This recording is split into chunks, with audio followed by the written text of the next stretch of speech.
कृष्णचरितमानस episode 5 Shri Krishna भगवान का गोकुल जाना और उनका जन्म उत्सव।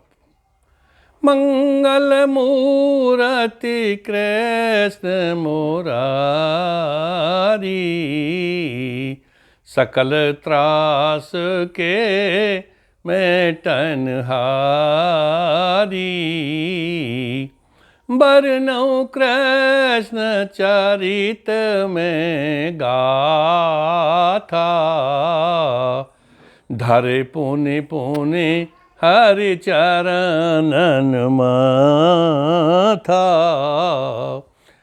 कल्याण की मूर्ति भगवान कृष्ण सभी दुखों को दूर करने वाले हैं और मैं उनकी चरित्र की गाथा का वर्णन करता हूँ। उससे पहले भगवान के चरणों में बार बार अपना मस्तक रखता हूँ। त्रासन हरन मंगल करन, यह कथा सी पावन कथा है श्री श्याम की। त्रासन हरन मंगल करन, पावन कथा श्री श्याम की। अवतरे दो भ्रात द्वापर, त्रिभुवन पति बलराम की। असुर मारक संत तारक, अमीय सम प्रभु नाम की। बहती है जहाँ पर पैसरित, गौकुल के अनुपम धाम की। दुखों को दूर करने वाली और कल्याण करने वाली ये भगवान श्री कृष्ण की पवित्र कथा है। और द्वापर युग में तीनों लोक के स्वामी भगवान कृष्ण बलराम के साथ अवतरे थे, जिन्होंने असुरों को मारा, यानी दुष्टों का दमन किया और सज्जनों का कल्याण किया। ये अमृत के समान प्रभु नाम की, यानी भगवान कृष्ण के नाम की कथा है। और कहाँ की है कि बहती है जहाँ पर पैसरित, जहाँ दूध दधी की नदियाँ बहती थीं, और उस स्थान का नाम गायों के अधिक रहने के कारण गौकुल, यानी गायों का परिवार, उस शहर का नाम ही गोकुल बन गया। ये उस अनुपम जिसकी कोई दूसरी उपमा नहीं है, वही स्थान गायों का कुल ही गौकुल कहलाता है। और मथुरा के पास यमुना बहती है, पावन नदी है, अमृत के समान जल ले जा कर के आगे छोड़ती है। और गंगा यमुना का मैदान, गंगा और यमुना के बीच का मैदान, दोनों पवित्र नदियों ने भारत में बहुत ही अनुपम बना दिया है। बहुत ही हरित भरित, धन धान्य, अन्न, फल, औषधि से भरपूर है। एपिसोड 4 में भगवान कृष्ण का अवतरण होता है और कंस से बचाने के लिए वसुदेव बहुत चिंता करते हैं और अपने परम मित्र बाबा नंद के यहाँ श्री कृष्ण को सूप में रख करके ले जाते हैं। और यशोदा माता की गोद में लिटा करके वहाँ से कन्या वापस लेकर के चले आते हैं। यदि एपिसोड आपको पसंद आए तो सब्सक्राइब करें, दोस्तों के साथ शेयर करें और इस पवित्र कथा को जगह जगह सुनाएं, बताएं तो अच्छा होगा। तो बाल कृष्ण को सूप लिटाए, वासुदेव गोकुल को धाये। जस प्रवेश कालिंदी कीना, सलिल उठान तुरत ही लीना। यानी नवजात शिशु कृष्ण को सूप में लिटा करके वासुदेव गोकुल को चल दिए। परंतु जैसे ही घर से, जेल से थोड़े आगे बढ़े, कारागार से आगे ही यमुना बहती थी। जैसे ही उन्होंने यमुना जल में प्रवेश किया तो पानी ने उठान, यानी सलिल माने पानी, उठान माने ऊपर चढ़ना, यमुना का पानी ऊपर चढ़ आया।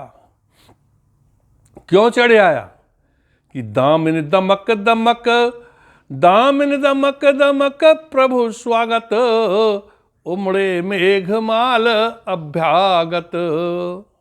यानी कि यमुना, बिजली, बादल, यानी पूरी प्रकृति भगवान श्री कृष्ण के स्वागत के लिए ऐसे उमड़ी जैसे अभ्यागत यानी अतिथि लोग आते हैं। अग्रनासिका पहुँचा पानी, वासुदेव मन में भय मानी। जब वसुदेव की नासिका यानी नाक तक पानी आने लगा तो वसुदेव को भय लगने लगा कि अब मैं डूब गया यमुना में तो बच्चा भी हाथ से जाएगा और मैं भी मरूंगा। तो वासुदेव बड़े उदास हुए और भयभीत भी हुए। लखी उदासी पितु मन छाई, बाल कृष्ण दिया चरण बढ़ाई। और जैसे ही श्री कृष्ण ने, वो अवतार थे चूंकि भगवान का, उन्होंने अपने पिता के मन में उदासी देखी तो अपना चरण यानी एक पैर थोड़ा आगे को बढ़ा दिया, नीचे को लटका दिया, क्योंकि यमुना माँ ने भी कुछ सोच रखी थी। पावन चरणन को कर वंदन, इस परसन से घटी रविनंदन। रविनंदन माने सूर्य पुत्री। छूते ही पैरों को सूर्य पुत्री यानी कि सूर्य पुत्री यमुना को कहा गया है। यमुना का एक नाम सूर्य पुत्री भी है। तो सूर्य की पुत्री यमुना भगवान श्री कृष्ण के स्पर्श करते ही यानी पैर को छूते ही नीचे को जाने लगी। पवित्र चरणों को वंदन करने ही तो यमुना माता आई थी। माता यमुना का उद्देश्य वासुदेव को डुबोना नहीं था, अपितु भगवान कृष्ण के दर्शन करना और उनके चरण छूना था। तो उस सूर्यपुत्री ने अपने को धन्य मान लिया और घटना शुरू हो गई। स्पर्शन से घटी रविनंदन। चरण छूते ही यमुना माता का जल नीचे को जाने लगा। सूर्यपुत्री धन्य निज माना, शेष नाग आय छाता ताना। गए निर्विघ्न कालंदी पारा, पहुँच गए श्रीनंद के द्वारा। और कृष्ण भगवान के चरण को छू करके यमुना ने अपने को धन्य माना। उसी समय शेषनाग ने आकर के भगवान को समझते हुए विष्णु रूप भगवान श्री कृष्ण के ऊपर छाता तान दिया, यानी कि इस प्रकार से अपना फन फैला दिया कि उनको वर्षा न लगे, वो भीगे नहीं और ज़्यादा वर्षा से त्रसित न हो, उन पर किसी प्रकार का कोई भय न हो। और इस प्रकार वसुदेव जी यमुना के जल से धीरे धीरे बाहर निकले आए और गौकुल में नंद बाबा के घर पहुंच गए। नंद बाबा का घर उन्होंने पहले ही देख रखा था, इसीलिए सीधे नंद बाबा के घर गए। तो देवन डाली मोहिनी, पाए खुले किवार। देवन डाली मोहिनी, देवताओं ने मोहिनी माया टाल दी थी। उसी माया के परिणाम स्वरूप नंद बाबा के किवाड़ उन्हें खुले मिले। देवन डाली मोहिनी, पाए खुले किवाड़। यशोदा को सुध बुध नहीं, कन्या जन्मी द्वार।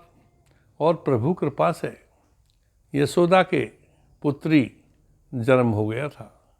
ये वही पुत्री थी जो पहले भगवान कृष्ण ने, भगवान विष्णु जी ने माया रूप में बुलाया था। ये माया ही थी जो यशोदा के घर जन्मी थी। भगवान कृष्ण को माता यशोदा की गोद में वसुदेव ने लेटा दिया और कन्या को उठा लिया। वासुदेव यशोदा अंक कान्ह पौड़ाही। यशोदा अंक यानी यशोदा माता के गोद में कृष्ण को लेटा दिया। यशोदा मात अंक पौड़ाई, कन्या को ले मथुराही। और वसुदेव ने कन्या को उठा लिया और कन्या को लेकर के तुरंत वहाँ से चल दिए। उन्होंने न किसी को देखा, न किसी ने उन्हें देखा। वासुदेव चुपचाप चोरों की भांति प्रभु कृपा से चले आए। क्यों? उनके मन मस्तिष्क और दिमाग में बसी हुई थी कि कैसे ही ये पुत्र बच जाए। तहाँ देव की रही कुमलाई, तहाँ देव की रही कुमलाई, कंत बिलोक चेतना आई। महादेव की भी बड़ा बेचैन थी, कुमला रही थी, उदास थी कि पता नहीं वो पुत्र बचेगा नहीं बचेगा। परंतु वसुदेव को देखकर, अपने पति को देख करके उनमें चेतना आनी शुरू हो गई। रक्षित पुत्र दौन ने जाना, जन्म सफल दौन उन्माना, स्वयं हत गड़ी धारण कीनी, कन्या रुदन करे यति भीनी। दौन ने अपने पुत्र को जब सुरक्षित जान लिया तो अपने जन्म को सफल माना और स्वयं ही हथकड़ी पहन ली। क्योंकि कंस का भी बड़ा भारी भय था। वो समझ रहे थे कि कंस को अगर पता चल गया तो हमने तो मारेगा ही मारेगा, नवजात पुत्र को भी मार देगा। इसीलिए उन्होंने तुरंत हथकड़ी पहन ली और जेल के फाटक भी बंद हो गए, पहरेदार भी जाग गए। प्रभु कृपा से सभी काम ऐसे होने लगे जो उस समय पर होने चाहिए थे। उसी समय वो माया रूपी कन्या धीरे धीरे रोने लगी। सुनकर रुदन संतरी जागे, समाचार नृपदेवन लागे। और उस कन्या का रोना सुन करके द्वारपाल जाग गए और राजा कंस के पास समाचार जाके दे दिया कि देवकी को बच्चा पैदा हो चुका है। जैसे ही समाचार सुन पावा, मन में कंस अति खिसियावा। जैसे ही कंस ने समाचार सुना तो मन ही मन बहुत खिसियाया और तुरंत वहां से दौड़ चला। कारागार अति बेग ही धावा, भगन करो कन्या नियरावा। तुरंत हाथ से कन्या छीनी, वध हेतु पत्थर में दीनी। और कंस तुरंत जाग करके तुरंत कारागार में आया और अपनी बहन देवकी के हाथ से जैसे ही कन्या देखी, तुरंत कन्या को हाथ में से छीन लिया। उस समय कन्या और पुत्र का सवाल नहीं था, सवाल इतना था कि बच्चा जन्मा है, जो भी है उसे तुरंत मार देना है। तुरंत हाथ से कन्या को छीन करके और पत्थर में पटक कर मार दिया। परंतु प्रभु इच्छा, प्रभु लीला बड़ी विचित्र होती है। मन चाही नहीं होता है, हरि चाही तत्काल, जाना चाहा स्वर्ग को भेद दिया पाताल। यानी कि राजा बलि के यहाँ का प्रसंग है। राजा बलि ने चाहा था कि मैं स्वर्ग का राजा बनूं, परंतु हरि ने विष्णु रूप धारण करके उसे पाताल भेज दिया था। उसकी इच्छा नहीं चली, प्रभु इच्छा चली। यहाँ भी कंस की मनमानी नहीं हो रही थी, प्रभु इच्छा ही प्रबल हो रही थी। अर्थात उसको कौन मिटाए, विधना जिसको चाहता। जिसको विधाता चाहता है उसे कोई नहीं मिटा सकता। एक कहावत भी है कि जाको राखे साइयां, मार सके ना कोई, बाल न बांका कर सके जो जगबैरी हो। इसके लाखों उदाहरण हैं कि जिसको ईश्वर ने चाहा है उसे मरते मरते बचा दिया है, और जिसको नहीं चाहा उसको जीते जीते राज सिंहासन से भी उठा लिया है। उसको कौन मिटाए विधना जिसको चाहता, वैसे ही बने उपाय और वैसे ही संयोग हो। वैसे ही संयोग उपाय बन जाते हैं। महाविद्वान कवि तुलसीदास ने भी कहा है कि तुलसी जस भव तब बिता, वैसी मिले सहाय, आप ना आवे ताहे पर तो ताहे वहां ले जाए। अर्थात 6 चीजें उन्होंने विधाता के हाथ में बताई हैं। सुनो भरत भाभी प्रबल, बिलख कहे मुनिनाथ। हानि पहली चीज, लाभ दूसरी चीज, हानि लाभ दो चीज, जीवन मरण चार, हानि लाभ जीवन मरण यश अपयश छह, विधियात। ये छह चीज विधाता के हाथ में है। हानि लाभ, जीवन मरण, यश अपयश। विधाता ने नहीं चाहा कि वो कन्या मरे। यद्यपि कंस ने पत्थर में पटकी, परंतु कन्या माया थी और माया भी विष्णु की द्वारा उपजाई हुई थी। विष्णु भगवान नहीं चाहते थे कि माया का नाश हो, तो उसे कंस ने पत्थर में पटक दिया, परंतु उसका वध नहीं हो पाया। वो कन्या मरी नहीं। क्या हुआ कि वध हेतु उद्यत हुआ, गई हाथ से छूट। जैसे ही राजा कंस ने घुमा करके पत्थर में मारना चाहा, तो वो तुरंत हाथ से ऊपर की ओर छूट गई। वध हेतु उद्यत हुआ, गई हाथ से छूट। तो जैसे ही उसने घुमा करके ऊपर की ओर किया कन्या को, चली गई ऊपर आसमान की ओर। और क्या कहती गई? अरे अधर्मी अब तेरा गया पाप घट फूट।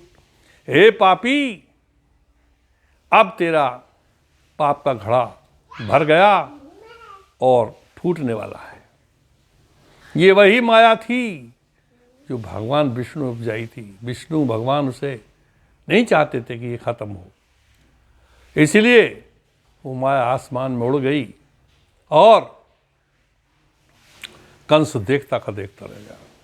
बड़ा भौचक हुआ, भयभीत भी हुआ, सोचने लगा, हे भगवान शिव, ये क्या हुआ? तो हित अनहित कछु समझ नाना, ये क्या हुआ आशुतोष भगवाना। हे भगवान शिव, ये क्या हुआ? चूंकि कंस भगवान शिव का भक्त था, वो विष्णु जी को नहीं मानता था। उसने मुनादी भी अपने राज्य में कराई थी कि कोई विष्णु पूजा नहीं करेगा, परंतु कंस भगवान शिव को मानता था। इसलिए कहने लगा, हे भगवान शिव, ये क्या हुआ? वो डर गया और डरकर उसने क्या सोचा कि तुरत हथकड़ी बेड़ी काटी, मैंने रखी अधम पर पाटी। मैंने गलत किया, मैंने वासुदेव और देवकी को बड़ी यातनाएं दी, ये मैंने पाप की परपाटी रखी। हथकड़ी बेड़ियां को काट दो। कटवा दी राजा कंस ने तुरंत, और सोचने लगा कि मिथ्य प्रतीत हुई नभ बानी, बना दिया तहिने अज्ञानी। कि आकाशवाणी मुझे तो झूठी मालूम पड़ती है, जिसने मुझे अज्ञानी बना दिया। कछु स्वतंत्र कर आदर कीना, कछु स्वतंत्र कर आदर कीना, होए वही जस विधि लख दीना। अर्थात उन्हें थोड़ा आज़ाद करके ये सोचने लगा कि भाई जो विधाता ने लिख दिया वही होगा। कर जोरे सम्मुख दो आवा, अपने किए कर्म पछतावा। और वासुदेव देवकी से क्षमा मांगने लगा कि मैंने गलती की है। और मंत्रीगण और सचिव बुलाए, राज काज संग ये समझाए। उसके बाद कंस ने तुरंत एक सभा की और अपने मंत्री और प्यादे, द्वारपाल, सचिव, कारिंदे सभी को बुला करके उनसे सलाह मशवरा की और उन्हें बताया कि भाई कन्या एक भविष्यवाणी कर गई है कि मेरा बैरी जन्मा जा चुका है। कर गई कन्या व्योम ही बानी, बैरी जगत जन्म गया जानी। नवजातक कहीं सर्वहन डारो, सकल हरि भक्तों को मारो। कि वो कन्या आकाशवाणी कर गई है कि मेरा बैरी इस पृथ्वी पर जन्म ले चुका है। इसीलिए जो नवजातक हैं, यानी अभी अभी आज जन्मे हुए शिशु हैं उन्हें ढूंढ ढूंढ करके तुरंत मार दो, और जितने विष्णु भक्त हैं उन सभी को मार दो। भ्रमित हुआ नृप काल बस, भ्रमित हुआ नृप काल बस, मकर फंसे जस फन। उधर नंद के द्वार पर प्रमुदित मोदानंद, जगत पति कृष्ण चंद्र पद जय शरणम, शंकर हरिओम जय जय सिया राम। अब राजा कंस काल के वशीभूत होकर भ्रमित हो गया, सोचने लगा क्या करूं क्या न करूं, और इस प्रकार से वो अपने बुने हुए जाल में फंसने लगा, जैसे मकड़ी अपने बुने हुए जाल में फंस जाती है। राजा कंस इस प्रकार से भयभीत हो गया और इस प्रकार से फंस गया। और उधर नंद के द्वार पर, लेकिन दूसरी ओर क्या होता है, मथुरा में यह सब हो रहा है और नंद बाबा के द्वार पर, क्योंकि प्रातः की बेला हो चुकी है और नंद बाबा के द्वार पर खुशी खुशी बड़ा आनंद मनाया जा रहा है। कैसे आनंद मनाया जा रहा है कि दैन चाहे सुख जाहे विधाता, सब संयोगता है विधियाता। विधाता यानी ब्रह्मा जी जिसे सुख देना चाहते हैं तो उसको ऐसे ही संयोग बना देते हैं। कैसे बनाते हैं कि उदुत सुत ही वसुदेव के धामा, दुंदवी बाजय नंद के ग्रामा। अर्थात पुत्र तो पैदा हुआ था वसुदेव के घर में, मथुरा में पैदा हुआ था, यानी कि कृष्ण मथुरा में जन्मे गए थे, लेकिन वहाँ कोई कंस के भय से उत्सव नहीं हो रहा था, वहाँ डर था, वहाँ रोना पीटना था, वहाँ गम का माहौल था कि कैसे ही भगवान कृष्ण यानी मेरा बच्चा देवकी रो रही थी बच जाए। वसुदेव भी चिंतित थे, कंस भयभीत भी था और भ्रमित भी था, परंतु ईश्वर जैसे सुख देना चाहता है उसे सुख मिलता है। यानी जिसके बेटा हुआ पैदा घर में, वहाँ रोना पीटना हो रहा है, और जिसके घर बेटा पैदा भी नहीं हुआ उसके घर आनंद मनाया जा रहा है। क्यों? कि सुख विधाता का दिया हुआ था। नंद बाबा के घर सुबह ही शहनाई और दुंदुभी बजनी शुरू हो गई। जैसे ही गोकुल में लोगों को पता चला नंदग्राम में कि नंद बाबा के घर बेटे का जन्म हुआ है, तो शहनाई बजाने वाले आ गए, बाजे वाले आ गए, दुंदुभी बजाने वाले लोग आ गए और बड़ा भारी खुशियां मनना शुरू हो गई। उदित सुतई वसुदेव के धामा, दुंदुभी बाजय नंद के ग्रामा। बेटा पैदा नंद वसुदेव के यहाँ हुआ था मथुरा में, परंतु दुंदुभी नंद बाबा के घर गोकुल में बज रही थी। हर्षित नंद ग्राम की नारी, प्रमुदित नंद सभा भी सारी। आई मिल ब्रजनार सुननी, गीत बंधाई गाए मृगनैनी। और पूरे नंदग्राम की नारियां हर्षित हो गईं, गोपिकाएं और ब्रजवाला आनंदित होकर के खुशियां मनाने लगीं। नंद बाबा की सभा भी बड़ी खुश हुई और ब्रजबालाएं माता यशोदा के घर बधाई देने, गीत गाने, सुंदर नेत्रों वाली, जिनके हिरनी जैसे नेत्र थे ऐसे सुंदर नेत्रों वाली थीं, और सब मिलकर के माता यशोदा के घर बधाई देने आने लगी। वारण वारण रथ और बसन सुखकारी, नंद दान दई धेनु दुधारी। हाथी, घोड़े, वस्त्र, रथ सब नंद बाबा ने सुख देने के लिए दान में दिए, और गायें दान की, दूध देने वाली गायें नंद बाबा ने दान देनी शुरू कर दी। ब्रज बीथिन विजबदी बधाई, ब्रज बामा ही अते हर्षाई। और ब्रज की गली गलियों में आनंद मनाया जाने लगा, और ब्रज बामा यानी गोपिकाएं हंस हंस के एक दूसरे से हृदय लगने लगे, गले मिलने लगी। नंद हंकारे तुरंत विप्रवर, लक्षण सुत के कहो शास्त्र निरख कर।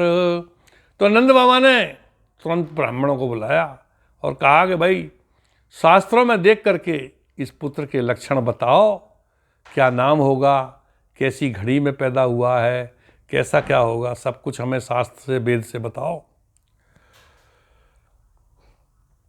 काया श्याम नाम रखा कृष्णा, क्योंकि काले थे, कृष्ण सांवले थे, तो उनका शरीर, काया माने शरीर, श्याम माने सांवला, सांवला शरीर था, इसीलिए कृष्ण माने काला यानी सांवला। काया कृष्ण राम रखा कृष्णा, पूर्ण हुई नंदरानी तृष्णा। और नंदरानी की इच्छा पूर्ण हो गई थी, क्योंकि पुत्र भगवान को बाल सुख में चाहती थी। इसकी एक अलग से कथा है जिसका प्रसंग आगे आएगा। तो काला शरीर, सांवला शरीर देख करके ज्योतिषियों ने कृष्ण नाम रखा, और इस प्रकार से नंद रानी की इच्छा यानी अभिलाषा पूर्ण हुई। धन्य हुई ब्रजनागरी, धन्य कदम के वृक्ष, धन्य हुई ब्रजनागरी, धन्य कदम के वृक्ष, धन्य विहंगम धन्य बन, धन्य जातक समकक्ष, जगत पति कृष्ण चंद्र पद, जय शरणम शंकर हरि ओम, जय जय सिया राम। हुई धन्य माता देव की, धन्य हुई माता देव की, माया से प्रभु हैं अवतरे, धन्य माता यशोदा, श्री हरि ने पग द्वार धरे। धन्य मथुरा धन्य गोकुल, धन्य मथुरा धन्य गोकुल, धन्य उपवन भी हरे, धन्य यमुना नीर निर्मल, ग्वाल बाल सखावरे। तो सभी धन्य हो गए। और कहाँ तक धन्य हुए, कौन कौन धन्य हुए, हम एक भजन रूप में भी इसको प्रस्तुत करते हैं। धन्य अवतरण संग देव की, धन्य अवतरण संग देव की, और धन्य हुई हे भूमाई यशोदा, फूली ना है समाई वो माता, फूली ना है समाई। धन्य हो गई थी ब्रजनगरी, धन्य हुए उपवन सारे, धन्य हो गई थी ब्रजनगरी, धन्य हुए उपवन सारे, धन्य हो गए मथुरा गोकुल, जैसे ही प्रभु ने पग धारे। धन्य हुई तब यमुना माता, धन्य हुई तब यमुना माता, चरणों को छुआई यशोदा, फूली ना है समाई, यशोदा फूली ना है समाई। पहले एपिसोड में, चौथे में, अवतरण में, हमने माँ देवकी को ये शब्द प्रयोग किए थे कि देवकी फूली ना समाई, परंतु आज माता यशोदा फूली नहीं समा रही हैं।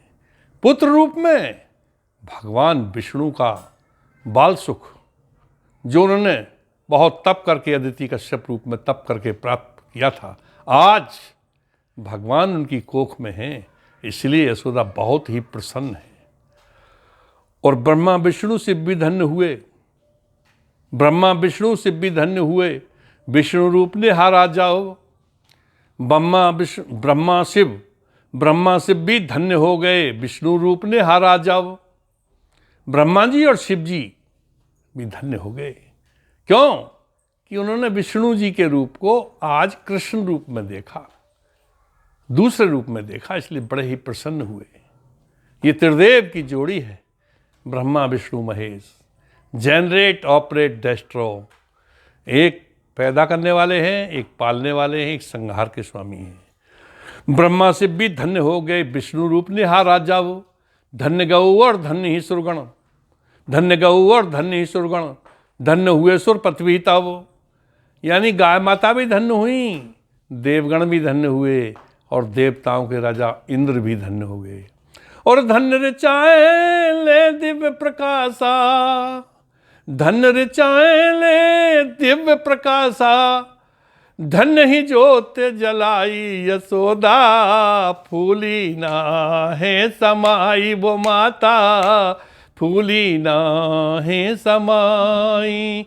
धन्य अवतरण संग देव की, और धन्य होती भूमाई यशोदा, फूली ना है समाई यशोदा, फूली ना है समाई।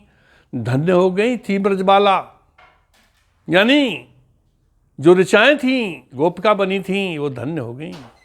धन्य हो गई थी ब्रजबाला, धन्य गोपोर ग्वाले भी, धन्य हो गई थी ब्रजबाला, धन्य गोपोर ग्वाले भी। धन्य हो गया ब्रज का कण कण, धन्य हो गया ब्रज का कण कण, धन्य बेहंगमत वाले भी। धन्य हुआ सब ब्रज जड़ चेतन, धन्य हुआ सब ब्रज जड़ चेतन, यानी चेतन प्राणी, जड़ वृक्ष वनस्पति इत्यादि। धन्य हुआ सब जड़ और चेतन, धन्य नंद हर साई यशोदा, फूली ना है समाई वो माता, फूली ना है समाई। और धन्य रोहिणी धन बलदाऊ, दूसरी बलदाऊ की मां रोहिणी थी, वो भी धन्य हो गई। धन्य रोहिणी धन बलदाऊ, धन्य मनसुखा श्रीदामा। मनसुखा श्रीदामा भी कृष्ण के साथ ही जन्मे थे, इसलिए उनका जन्म भी धन्य माना गया। धन्य रोहिणी धन्य बलदाऊ, धन्य मनसुखा श्रीदामा, धन्य तोष और धन्य सुनक हुए। सुनक और तोष भी कृष्ण के साथ ही जन्मे थे, ये भी कृष्ण के सखा आगे चल के बनते हैं। धन्य रोहिणी धन्य बलदाऊ, धन्य मनसुखा श्रीदामा, धन्य तोष और धन्य सुनक हुए। धन्य विप्र और सुदामा, सुदामा भी जन्मे थे, वो उनके मित्र आगे चल के बनते हैं।